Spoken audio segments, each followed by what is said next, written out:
Coming up this week, Donald Trump crashes U.S. economy. Millions protest him and Elon Musk. And what NBA championship coach got fired with 3 games left in the regular season? We'll get into all this and more, so please stop what you're doing. You are now tuned in to The Large Picture. Let's go!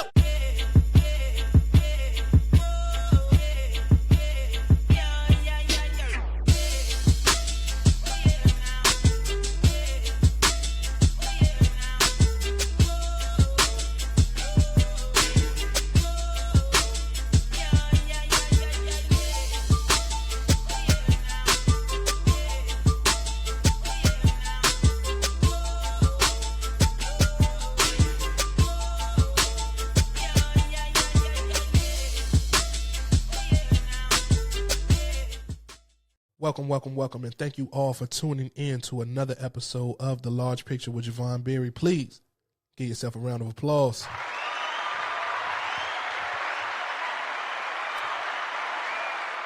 As always, wherever you see the show, please like, share, subscribe. Really trying to get it out there to get the algorithm going. You know how we rocking, man. Just trying to spread the good word, man.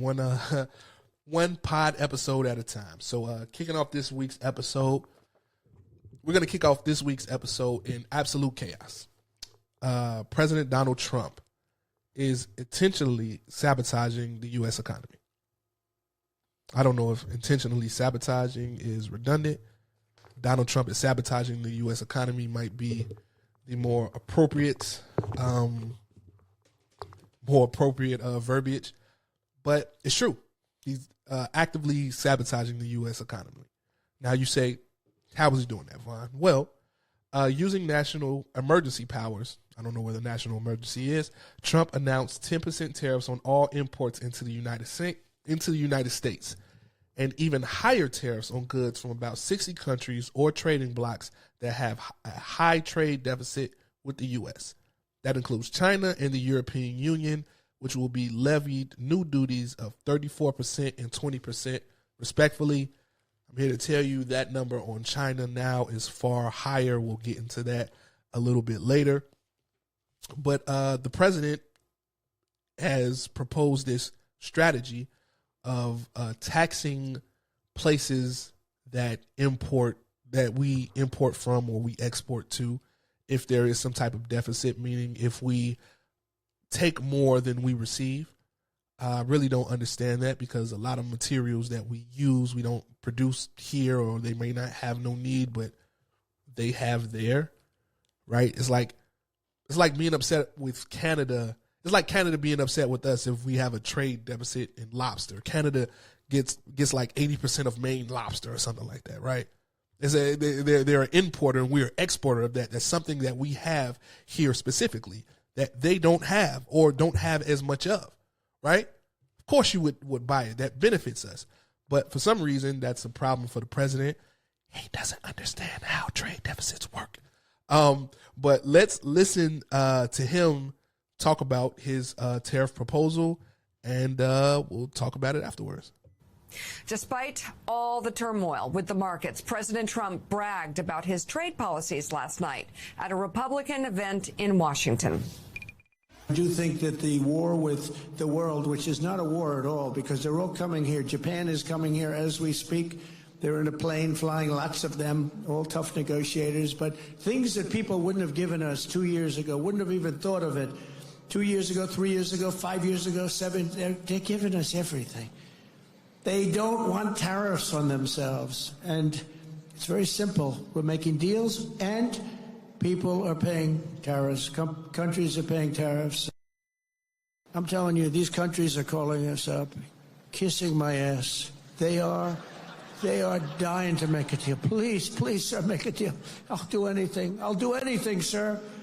And then I'll see some rebel Republican, some guy that wants to grandstand, say, I think that Congress should take over negotiations. Let me tell you, you don't negotiate like I negotiate. We're going to win the midterm elections, and we're going to have a tremendous thundering landslide. I really believe that, and it's so important that we pass the big, beautiful bill, because that's going to be, and I really think And I really think we're helped a lot by the tariff situation that's going on, which is a good situation, not a bad. It's great. It's going to be legendary. You watch, legendary in a positive way, I have to say. Now, I want you to remember that the president said that the tariffs are a good thing and that countries are begging him to do deals, right? He said the tariffs are a good thing and countries are begging him. We're going to tell you why that's false shortly. But before we do that, I want to talk about the president's proposal and how it's impacting everyday Americans, right?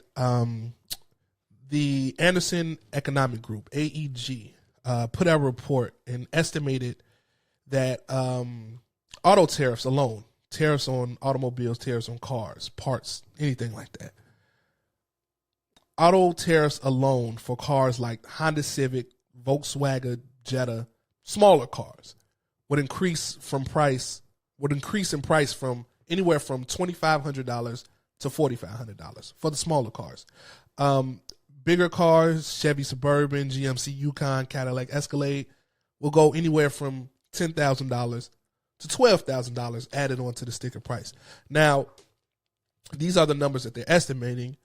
I'm no fool. I've been living in capitalist America all my life, meaning that if there is a way for people to make a little more money, especially in a time of chaos and pain, they're going to do it. So I'm telling you that these numbers are coming out. They're saying, hey, your car's prices might increase anywhere from $2,500 to $4,500 for a small car, $10 to $12,000 for larger vehicles.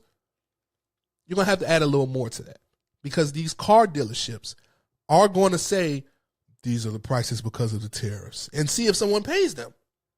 They did it with grocery prices. I don't know if you guys were paying attention to the news, but after the everybody raised prices. Oh, the pandemic that's hurting importing and exporting. And even when we got that supply chain moving again, prices stayed the same. It only took until people stopped shopping at organizations more frequently, stop shopping at places like Target. I'm going to use Target, for example. More frequently, Target put out a report that they're going to lower prices, that they can afford to lower prices because they have slower foot traffic, right? Remember I said that. Slower foot traffic, very, very important. But because they were having slower foot traffic before, because people weren't spending as much money with them, they put out a statement letting everybody know, hey, we're going to lower our prices. You know what that means to me? You could have lowered them the whole time. I understand raising them in a time of panic and economic uncertainty. If you got to cover job costs, if you got to cover your bottom line, you got to pay out whatever. Putting more on it just to feed your investors, your earners, your CEOs is bullshit. And that's exactly what these auto companies are going to do. They're going to say, oh, this is the price because of the tariff. They're going to throw they're going to throw some more on it. If you get loans from them, they're going to give you higher interest rates because of it. They're going to try to make the money in the back end. On the back end, they're going to. Absolutely. Without a shadow of a doubt. So this is really, really impacting everyday Americans. Trump says he wants to tax pharmaceuticals. That is another tax to our most vulnerable, seniors. Right? The last administration in office wanted to cap drug prices at $35. This administration wiped that away and now wants to add a pharmaceutical tax on drugs. Right? Do you see where I'm going with this? Think about this. I'm sorry, I'm getting a little frustrated. Think about this. The generic drugs, you ever go to the doctor and they prescribe you a medication that you can't pronounce, but it might be a little more than you want to pay, and they say, oh, go get the generic version. Most of the time, those materials are imported in from other countries. That's how we keep the cost of the drug low. You see why I'm going with this. It might be okay to be in a trade deficit with a country if they produce the materials we need for the drugs at an affordable price. That kind of makes sense economically, right? He doesn't know about trade. He doesn't know. He whatever. Going forward, the guy really frustrates me. It really does, and it frustrates me how so many people eat this up when so many people suffering. Yes, putting a tax on pharmaceuticals is another tax to our most vulnerable, our seniors. They say they want to take Social Security away. It's a tax to our seniors. Federal jobs getting taken away hurts our middle class. These are average, everyday Americans being impacted by this man and his administration. Don't take it from me. Let's take it from the lifeblood of this country, small business owners, and how tariffs will affect them. The tariff roller coaster is especially challenging for small businesses. Clothing retailers and local businesses expect to be impacted. They know that tariffs will eventually impact their bottom line. They're already feeling the financial pain from these tariffs. For a specialty store, it's going to be harder for us to get these unique and interesting products because our suppliers just aren't carrying them anymore. With the amount of product that we import, it would probably cost us $50,000 to $100,000 additional per year. That's not just something that a small business can necessarily just absorb. This tin, my distributor already did a preemptive price raise of 7%. So I'm concerned about what a 25% tariff will do. Now a t-shirt that, it used to be maybe $10 to make is now $15, $20 to make. I've already seen a rise in some of those products in preparation of the tariff sitting sooner than later. Adding these tariffs on top of things and making it a little bit more expensive to buy, that's definitely not what we want. It's not what we want at all. If you're a small business owner, not what anybody should want, higher prices for goods. Y'all told me that's why y'all voted for this guy, right? Because he's going to bring the price of everything down. Bullshit. These tariffs are affecting small business owners, affecting the middle class, affecting everyday working Americans, right?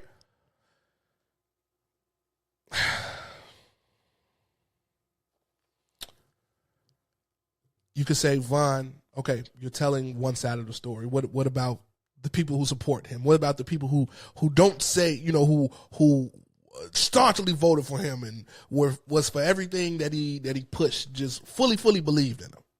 What do they say about the tariffs?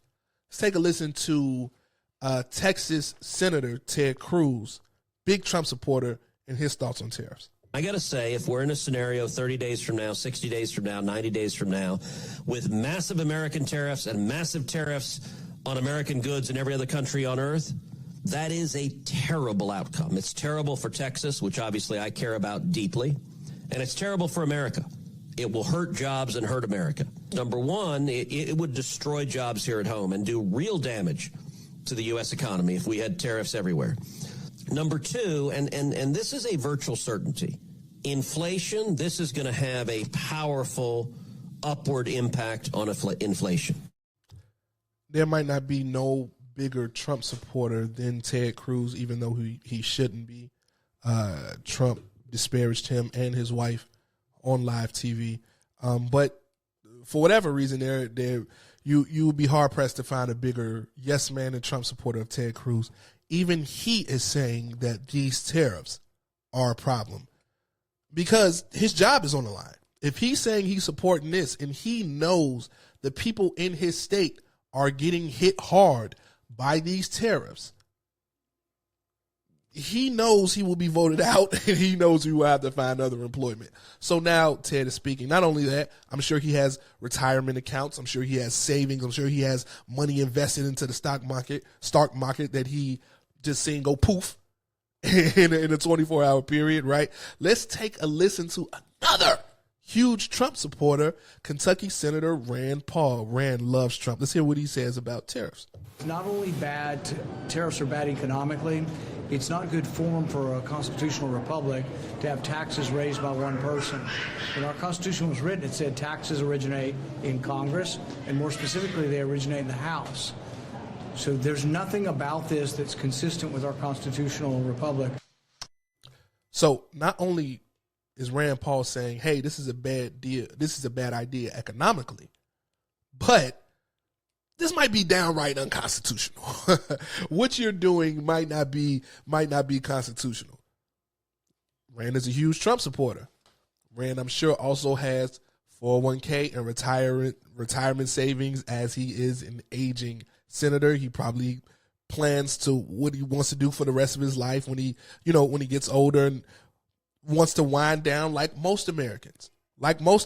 So I'm sure he's in a state of concern. Dare I say panic, right? Like most Americans. Think about this. There are people in this country who had a federal job, good benefits, and got fired for no apparent reason. No reason at all. Got let go, right?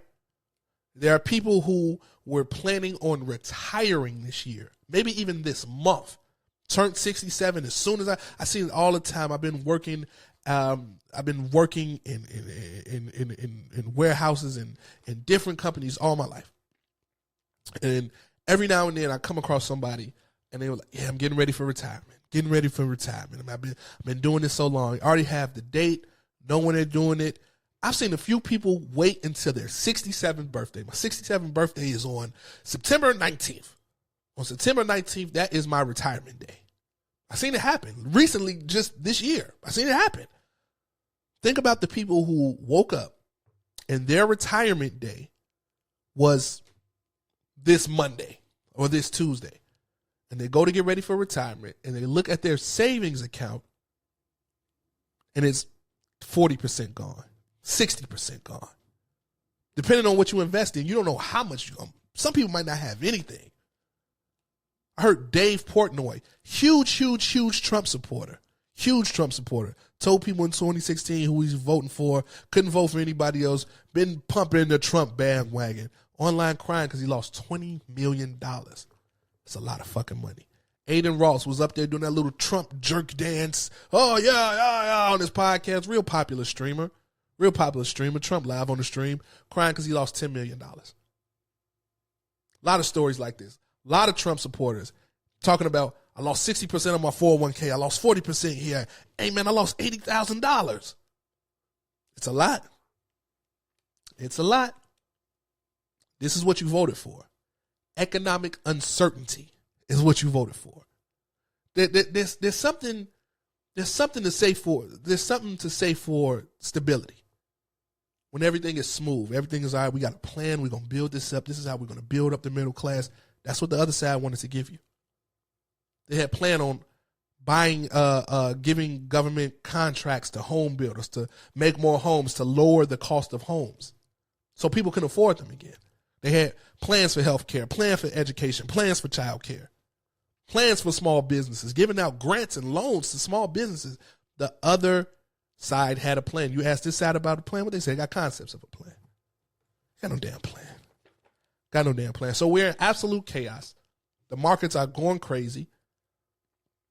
I'm sure Trump received a lot of pressure from his side because today he came out and did this. President Trump just truthed out saying, quote, I have authorized a 90-day pause. The president here announcing a 90-day pause on tariffs, though it's not clear specifically which countries this pause is going to apply to. The Dow right now shooting up over 2,000 points. Look at that as this announcement comes through, a giant spike in the Dow Jones Industrial Average. This is important as part of the messaging around this post. The president saying that this is based on the fact that more than 75 countries have called the U.S. and try to work out deals with the administration and not try to retaliate for his tariffs. Notably, though, the president is raising the tariff applied to China from the United States to 125% effective immediately. So this pause applies to other countries, not China. That's right. A 90-day pause on new tariffs except for China, which again goes to 125%. And the markets obviously ebullient they are as they are hearing this news. So Trump came out and now says there is a 90-day pause on all tariffs except for China. China goes up to 125%. I don't understand what's happening. But they're putting a pause on the tariffs. Send the stock markets up. Sure, some people making money in the markets, buying when it's low, buying when it's high. That's fine. Hey, if you're doing that, good for you. That's a big applause. I will caution you, though. Some of you are celebrating this. It's good to have a little money. I'm glad for anybody who's making money in the market. I'm telling you, this isn't the time to celebrate. Get your money, do what you got to do. But you remember during the pandemic when the folks who were making their little, money off their PPP scams, or who was even outside maybe touring or doing whatever. It was like, oh man, the pandemic ain't nothing. I'm banded up. No, we in a place of chaos right now. I'm glad you're getting whatever little bread you're getting, but it's real people hurting out here. Real people have lost their pensions. Real people have lost their 401ks. Real people were set to retire. Real people were set to take out loans to pay their kids' education. That don't have that anymore. And there's economic uncertainty. Listen to what I say. This is a 90-day pause. So what does that mean? We're going to do this all over again in 90 days? We're going to do this again in 90 days? Doesn't make sense. Trump, like I just told you tariffs was a good thing. He told you they were a good thing. He told you so many countries were begging to work with him. Why put a pause on it? If it's such a good thing and so many countries were begging to work for you, why put a pause on it? Especially when they asked your press secretary, Carolyn Levitt, yesterday about your plan to put a pause on it, and she said that wasn't the plan. Let's take a listen. The president was asked and answered this yesterday. He said he's not considering an extension or a delay. I spoke to him before this briefing. That was not his mindset. He expects that these tariffs are going to go into effect. And there will be a 90-day pause on the reciprocal tariffs as these negotiations are ongoing, and the tariff level will be brought down to a universal 10% tariff. Many of you in the media clearly missed the art of the deal. You clearly failed to see what President Trump is doing here. Many of you in the media clearly missed the art of the deal. Caroline Levitt yesterday said that there will be no extension. She talked to the president right before she gave that briefing. Will be no extension. Came out today and said there will be a 90-day pause. But the plan was yesterday. That just highlights the incompetence of this administration. You understand what I'm saying to you guys? That highlights the incompetence of the administration. You told me yesterday there weren't going to be any pause, any delays in the tariffs. Now you're announcing a 90-day pause. Because of pressure from the people around you who are losing tons and tons of money. Because of the trillions of dollars that has been wiped out from the stock market. It's like, I don't understand. I don't understand. This is playing this day, but for some reason this guy can say whatever he wants to say and people just eat it up. That's usually what it's like in cults, right? How many people did Jim Jones get to drink cyanide-laced Kool-Aid? That's what happens in cults, right? There are people out there who say he can go shoot people broad in the street and they would support it. That's cult-like. But I say all this to say in closing, if Trump really cared about saving you money like he said he does, like Doge says they does, there's way easier way to do this. You want to know what it is? Would you really like to know what it is? I can tell you what it is. If Trump really wanted to save you money, all he has to do is tax the billionaires. Revelation, right? Tax Musk. Hey, tax Musk fairly. Tax Bezos fairly. Tax Zuckerberg fairly. Tax the Waltons fairly. You know what happens when you do that? When you tax that class? When you tax those guys instead of giving them tax breaks, we get education, we get health care, we get our infrastructure taken care of, we get child care, cost of medications go down. All these possibilities open up. Huh? You want to stop homelessness, or you just want to relocate homeless people to other states to make it make San Francisco look pretty? It's like there's ways to stop this, and we have the means to do it. Why doesn't he do it? You can't tell me he cares about everyday working Americans, because he doesn't. Because if he did, he would not be giving tax breaks to the wealthy. That's what he's going to do with all the money that he's trying to save. Give it up to the wealthy. He would not be doing that. He would not be cutting federal jobs. He would not be trying to cut Social Security. He would not be calling for a tariff on pharmaceuticals, knowing people need those drugs to survive. It just wouldn't happen if he cared about everyday American citizens. You know he don't. We know this. Let's stop pretending that he does. Okay? Can we stop pretending that he does? I'm going to take a quick break. This is The Large Picture. I'm just trying to give him the large picture. So in the midst of everything happening, all the chaos that's being created by this administration, all the uncertainty, the up and down, globally and domestically, by the way, we have to remember, like, we think all this is just happening to us. These choices made by this administration are literally affecting the global stock market as well, but attacking us domestically as well. They're proposing cuts to Social Security, cuts to Medicare, Medicaid, shutting down the Department of Education, all these things that we need to function with, right? They're taking a wrecking ball to it. We all see what's happening. It can cause a lot of chaos, a lot of feelings of frustration, and it wouldn't be surprising if many people felt overwhelmed, burnt out, downright over it, because it's just so much happening at one time, right? If somebody was to come up to me and ask me, hey, what can we do? It's so much going on. This is coming from the top down. It doesn't seem like enough people are fighting for us, for my rights, for my civil liberties, right? It just doesn't seem like that. What can we do? I think the first thing I would say is to organize and protest, right? Now, hear me out. When done correctly, protesting is one of the most effective methods that we have for change. This is what we've done historically, right?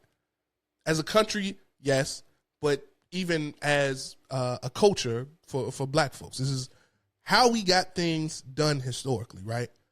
And like I said, when done correctly, it is very effective. So that's what I would say. I would say organize and protest. Now, some folks say, you know, that sounds good, but that protesting stuff doesn't work. I can give you examples. I can give you examples of it working back then and now. Let's talk about some examples. Let's shout out first to Senator Cory Booker from New Jersey. Let's clap it up for Cory Booker.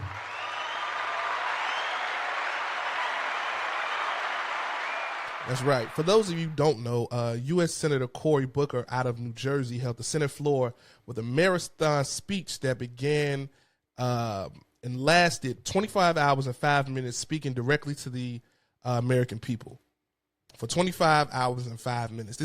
This was a form of protest. Booker broke the record for longest individual floor speech ever delivered, surpassing the previous record set by Strom Thurmond of South Carolina, who filibustered for 24 hours and 18 minutes against the Civil Rights Act of 1957. So the longest speech on record before was done by a racist who didn't want civil rights legislation to be passed.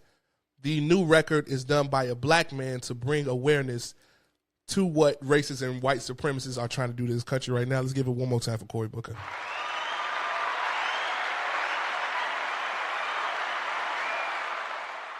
Senator Booker took to the Senate floor with the intention of speaking as long as he was physically able, sharing stories of Americans who are being harmed by the Trump administration's reckless actions, attempts to undermine institutions and disregard the rule of law.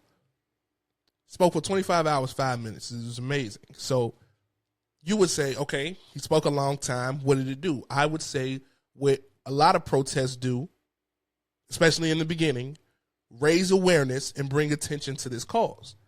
Cory Booker spoke for 25 hours and 5 minutes, like I mentioned. 11,164 pages of prepared material, more than 200 stories from New Jerseyans and Americans across the country shared in this speech, highlighting how they have been impacted by this administration. 350 million plus likes on Senator Booker's TikTok live stream and speech. 350 million likes.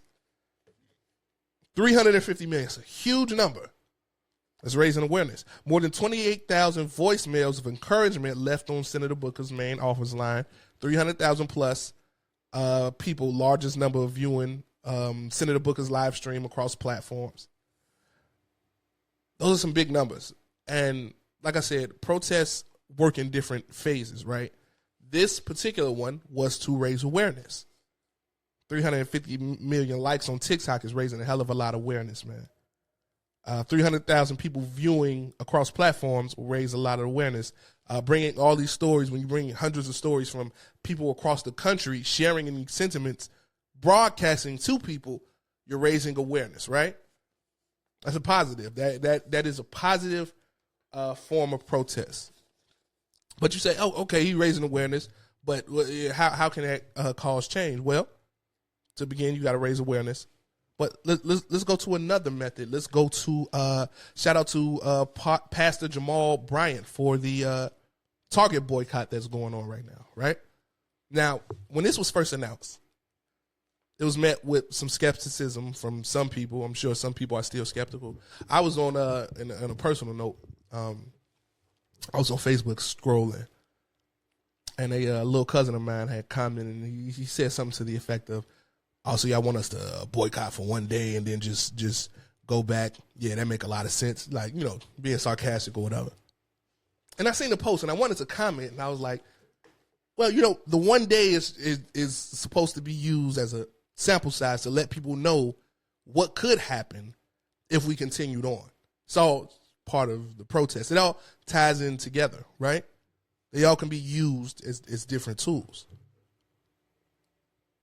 A lot of people felt like my little cousin. A lot of people who looked like me felt like my little cousin, right? Just met with skepticism, whatever. That's unfortunately what we've been like kind of indoctrinated to do in this country. Meet everything with skepticism and cynicism, sarcasm. But people felt skeptical. You know who doesn't feel skeptical about the Target boycott right now? Target. Foot traffic has fallen for 9 consecutive weeks in a row, and the stock price has been down as well, affecting their bottom line. So their shareholders are like, people are not coming in our stores, and our stock prices is down. We're effectively losing money. Stuff is even more down because of the tariffs. We're effectively losing more money. This may not have been the time to change course in our DEI initiatives. Another example is Costco, who had the sense and the strength and the spine to stand up to this administration, is going up. Most of us who stopped going to Target, all right, we're going to go to Costco because they support DEI initiatives. They support fairness, right? These people who are bowing down to this administration, whether it be out of fear or not wanting to affect their bottom line, the people who are doing it at the expense of minorities, I feel like you deserve what you get, right? Target is down. So to my little cousin who said, you know, we're going to do this for a day and it'll work. Well, we've been doing it for 9 weeks now, and they're feeling the brunt of it. Effectively, they're having meetings about it, and we will continue to do it for however long it takes for it to get our point across. And that's my whole thing with I don't want to sound old. I'm not even going to say this generation. No, this just society. That's my whole thing. If something doesn't, if you don't get the result you're looking for in a day or a week, it's a wash, right? And that's not how we should look at protests. Probably the most significant protest of our culture, the Montgomery bus boycott, right? Kicked off by Rosa Parks. Didn't want to get out the seat, right? Montgomery bus boycott, y'all remember that? Lasted 381 days. It lasted over a year of folks not taking the bus because we didn't like how we were treated, right? So folks got together, carpooled, set up car services. Hey, you going to take me to work this time? You take me to work this time. Walked, did whatever they had to do, but they would not ride that bus. 381 days until stuff has changed. I say that to say, yo, we've been doing the Target thing for 9 weeks. And we got other options. You know what I mean? However long it takes. However long it takes to get the job done. What I'm saying is protests work. What Cory Booker did to raise awareness worked. Target worked. Montgomery bus boycott worked. Right now, we need to organize. Listen, there are community organizers everywhere. If you are not one, but you want to participate, tap in with them. Tap into your local ones. Follow their lead. That's how we get change. That's how we get to where we need to be as a society. You got to remember, over 3 million people in 50 states all came together to protest Trump and Musk at the hands-off rallies, right? Over 3 million. That's a lot of fucking people. That's a lot of people who are upset with the way that things are going in this administration. A lot of people who are upset that federal workers are losing jobs. A lot of people who are upset that their Social Security is being threatened. A lot of people are upset that they want to cut Medicare. That they're playing with the stock market. People are losing their 401ks, their retirements. A lot of people are upset. There's a lot of economic uncertainty, not a lot of faith in this administration. I hate that we all got to find out this together because a lot of us said, hey, this would happen. They said they're going to do this. But, you know, sometimes we think we know better than everybody. We listen to our little radio podcast and they spew propaganda about what's happening. 3 million plus people protested in all 50 states. That's a lot, man. Elon Musk is crying about Tesla. Tesla stock is down and the brand is toxic. Another form of protest. Which is weird. I don't understand. I didn't even understand the rationale, or I feel like a lot of these moves aren't even thought through. Because when Tesla first came out, you know, they signed deals with Democrats for electric vehicle initiatives, right? Elon Musk made a lot of money with Obama and Biden. Republicans didn't like electric vehicles, right? They want those good old gas cars. We don't believe in protecting the environment. But now the people who bought the Teslas, who thought they were good investments, who care about the environment, who thought they were good cars, you're now telling them that you support white supremacist ideology. So now, fuck your cars. That's how it seems. Fuck your cars. And Elon Musk is feeling that. He is feeling the brunt of that. He is very upset right now. But this is what you get. This is what you get for lying in bed with the devil. So yeah, protest. Elon Musk is feeling it. Target is feeling it. The government is feeling it. Protest. That's how we get the stuff done, right? That's how we get to what we need. Protest is the answer, ladies and gentlemen. We're going to take a quick break. This is The Large Picture. I'm just trying to give them the large picture. A bit of shocking news out of the NBA today. Literally happened today. We're trying to record this and put it out the same day. Championship head coach of the Denver Nuggets, Michael Malone, has been fired, along with GM Calvin Booth. Both have been let go. There was speculation around the league that the GM Calvin Booth wouldn't be extended beyond the season. But Mike Malone firing, to me, was very, very shocking. Winningest coach in franchise history, right? Also brought the franchise's only championship. And the way that they were playing, especially at the time that they won the championship, had people think that they were going to go on a crazy run, right?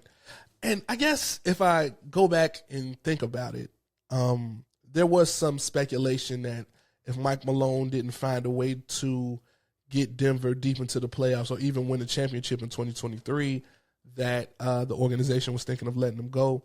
It just so happens in 2023, they got it done, right? Around Nikola Jokic, who had an incredible season, continues to have incredible seasons after that.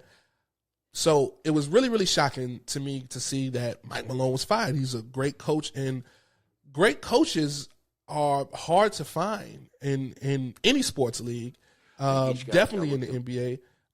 This is queuing up a little too fast. I'm going to queue up this clip of Mike Malone that has some people speculating this contributed to the firing. This is Mike Malone after a bad loss to understaffed Portland Trailblazers, who's also very, very young, not the best team.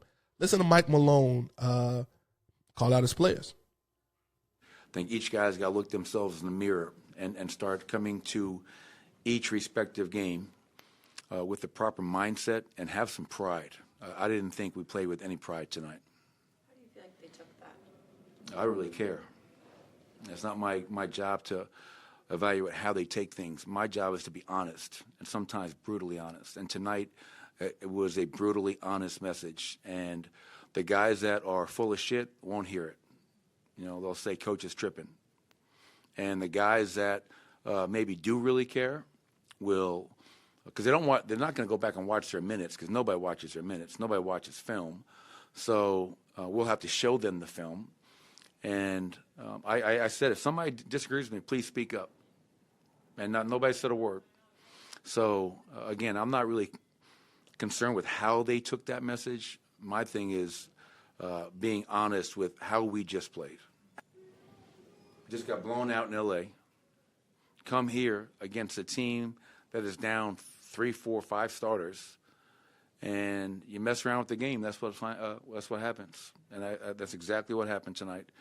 And the same thing that's been bothering us of late that I talked about pregame, the turnovers, the rebounding, was even worse tonight. And I didn't think it could get any worse, but it did. Thank you, everybody. So that was head coach Mike Malone basically calling out his players after an embarrassing loss to Portland after previously losing to the Lakers. He's calling out lack of energy, just lack of effort, I guess. And many are speculating, like, hey, is this a reason why? Did Mike Malone lose the locker room? Now, to be fair, as long as I've been paying attention to his coaching style and what he's been doing, especially over these last 4 or 5 seasons, I've seen him do this a lot. He's called out Jamal Murray. He's called out Jokic. That's his style. I don't know if that gels with everybody. See, the thing is, you can have that style and win a championship with that style as long as the personnel that is in that locker room are accepting of that style, right? As long as the people in the locker room buy into the way that your coaching style is, you can win.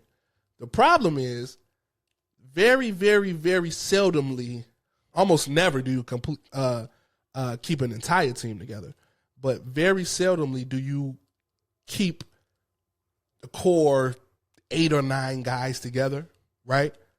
You might keep your core 4 guys. You know, you got your Nikola Jokic, Jamal Murray, Michael Porter, whoever else, right? But when you start taking pieces in and out, you start bringing guys in, they might not be as receptive as to that voice as some other guys were who won the championship. KCP, you know, the guys that didn't bring back, OG Jeff Green, the people who really, really were vital parts of them winning that championship. They didn't bring back. They brought in other pieces, right? For whatever reasons, tax reasons, whatever reasons, we don't know. But many started to speculate, hey, why are they, if they have arguably the best player in the world, which Nikola Jokic is, and like I said, Jamal Murray's been hurt, and he's a big part of their success, especially when him and Jokic are on the floor. Russ Bricks has been playing fairly well for them. Michael Porter Jr. has been Michael Porter Jr. He's going to do what he, a decent outside threat, a big rebounding guy, not the best defensively, we know. That was a problem as well, the Nuggets defense. That was a concern when they kind of rested their hats on their defensive ability prior. So that stuff was just a little different than 2 years ago. But I say all that to say that's not solely on the head coach, right? He doesn't have control of the roster construction. That would be the GM, Eric Booth.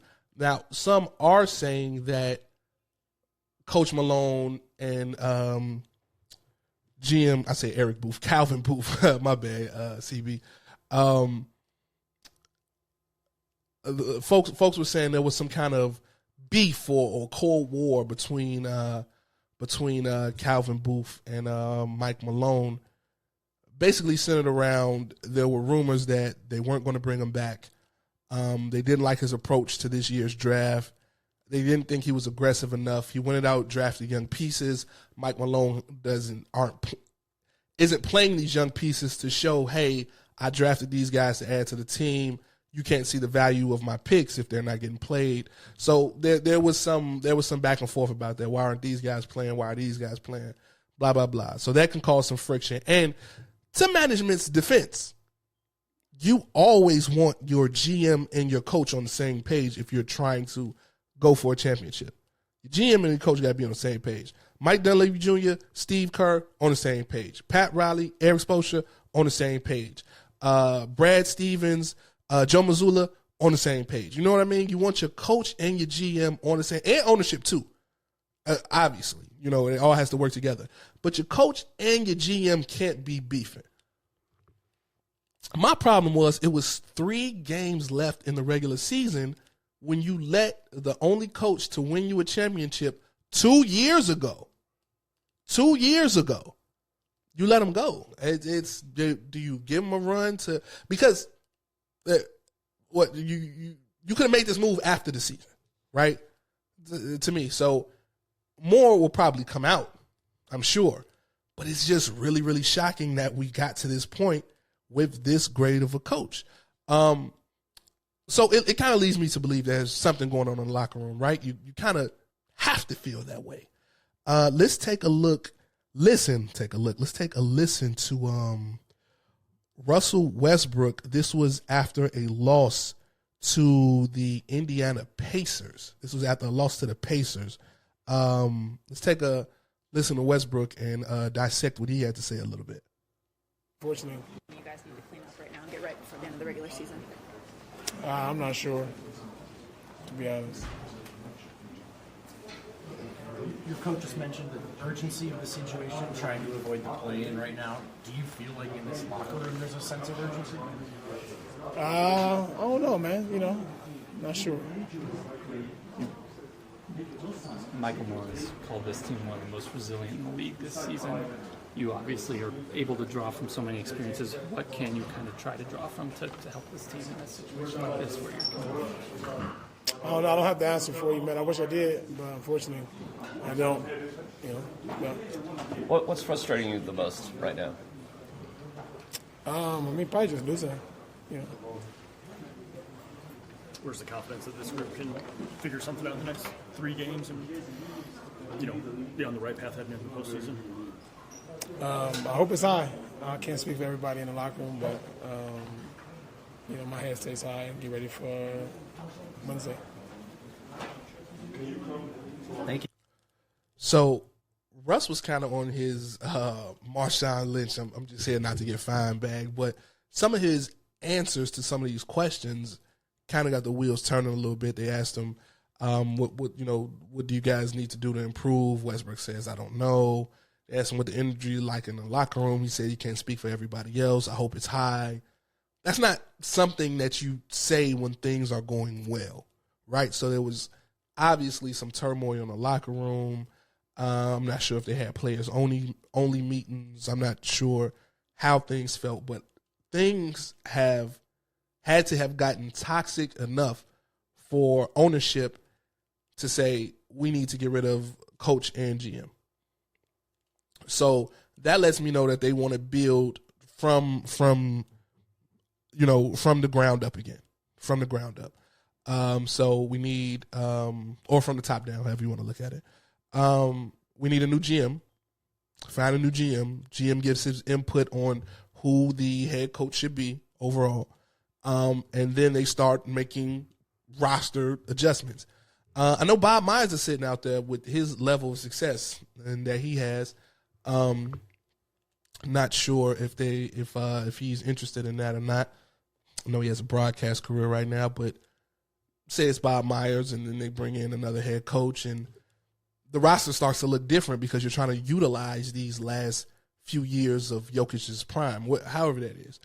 Because you don't know how long Jokic is going to be here. He's phenomenal talent, but he's the first to remind you that basketball is not my number one priority, right?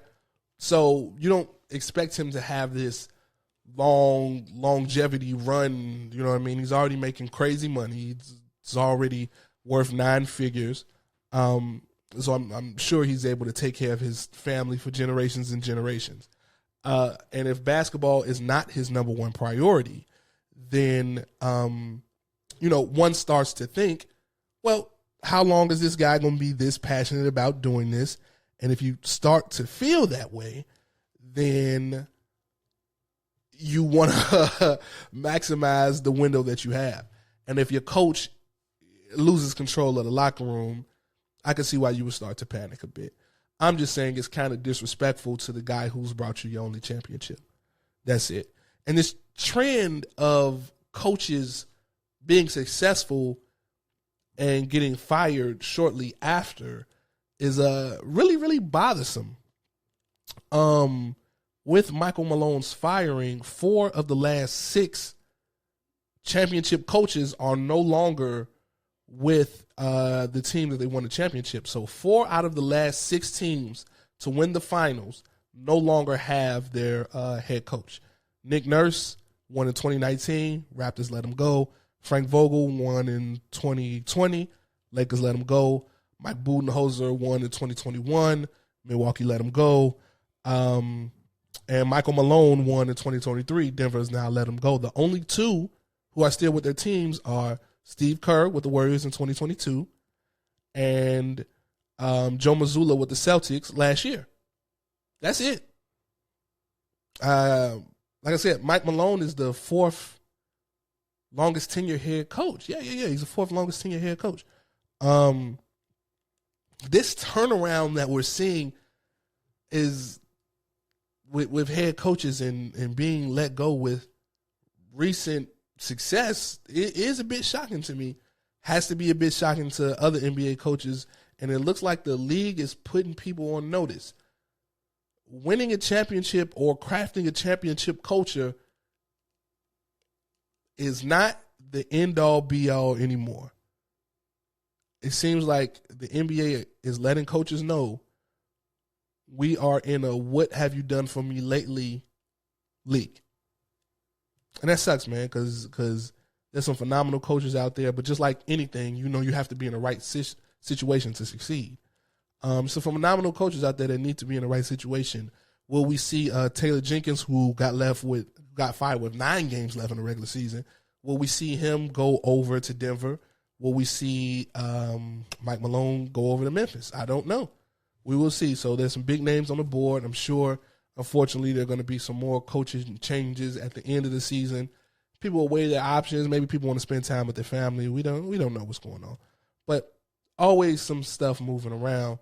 One thing to think about, and this is just rumor mill me, I'm not sure if Greg Popovich comes back next season. If Greg Popovich doesn't come back, would Mike Malone consider the San Antonio job with Wembanyama and De'Aaron Fox? Something to think about, right? Let's take a quick break. It's the large picture. I'm just trying to give them the large picture. I love the NBA season, man. The NBA, to me, is undeniably the greatest sport in the world. I know people are going to argue. People are going to talk about ratings. People are going to talk about, what about this? What about the Super Bowl? I don't care, bro. I do not care. The NBA is the greatest sport in the world to me. Requires the most skill. Argue with your peg leg gym teacher. All right. Because the NBA is the greatest sport in the world to me, and because, watching games all season, seeing teams I like start to remind me of teams I liked in the past, And because of that, I came up, something clicked in my head. Something started to make sense a little bit. I haven't seen this anywhere else. If you know me, I be having some takes at times that I say, because I'm not a huge platform yet, I can't take the credit for them. I'll say a take, and 3 weeks later, it'll be on ESPN. It's happened several times. Ask Z. You can call Z right now. He will tell you. We would talk on the phone, and literally 3 days later, the conversation that we would have on the phone would be number one headlining take in ESPN, whatever, right? I think they bugged me. But I got one that I haven't seen yet. A comparison, not a take. It's a take, comparison take. I don't know. I believe that Jimmy Butler is Paul Gasol. Sound a little crazy, right? Let me explain. I believe that Jimmy Butler is having the same impact, the same effect that Paul Gasol, Jimmy Butler to the Warriors is having the same impact, the same effect that Paul Gasol had in 2008 to the Lakers. Right? One incredible superstar on your team, looking for a number two, pull off this trade that seems to come out of nowhere to get this number two piece, and it just instantly raises your team offensively and defensively, right? It allows for other playmaking opportunities. Paul Gasol was a great passer. Jimmy Butler is a great passer. You get to run different offensive sets, right? And you have a number two who makes your number one better, right? Kobe was phenomenal, all-time great. Paul Gasol got there in 2008 and then unlocked another level of his game. We got to see, oh, yeah, this is what it's like when you got a number two. This is what we can do. This is how far we can go when we got somebody riding shotgun with us. You kind of feel that way about Jimmy and Steph, right? Defense has gotten better. Steph can dominate on the perimeter. Jimmy plays inside, good balance. Kobe dominated on the perimeter. Gasol played inside, good balance. Right? Am I tripping? I might be a little off. I don't think I am. The trades happened around the same time. Paul Gasol was traded on February 1st, 2008. Jimmy Butler played his first game for the Warriors on February 8th, 2025. You know, right around All-Star breaks for both times. So, and I know it's not a perfect science, but well, it used to. The All-Star break used to mean halfway through the season because of the scheduling and stuff and how COVID threw everything off, or how we kind of trying to work back into that. It's kind of not like the half part. It's kind of like 60% of the season, but whatever. Trades happened around the same time. Both had similar impacts, right? Like I said, the Warriors have gotten better offensively and defensively. The Lakers got better offensively and defensively when Gasol got there. Everything wasn't reliant on Kobe Bryant, meaning you can have some non-Kobe minutes and still run the offense through Gasol. Same thing with Jimmy, right? You get some non-Steph minutes, still run the offense through Jimmy. Like I said, you can run different offensive sets. Now you're not just running through Kobe. You got a big man down there that you can jump it low to with a soft touch. You got to understand, Gasol had a brilliant post game. He was a phenomenal passer, great defender. It just made life easier for Kobe. Jimmy attacks the basket with the best of them in the league. Great finisher. Great passer. Right? Makes the game a lot easier for Steph. Lakers went 22-5 with Gasol in the lineup in that stretch after he got traded.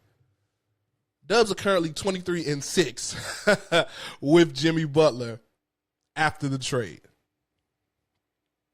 Jimmy Butler is kind of Paul Gasol, right? And we're going to see how this shakes in the playoffs. But I know Draymond and those guys over there, they love having that piece like Jimmy in the foxhole with them, right? They love riding with him. He brings a certain aura, a certain toughness. Gasol didn't bring toughness necessarily. Maybe, but he brought more of a finesse, a different scheme to the game, right? They're impacting them the same. So we got to really see how this shakes out.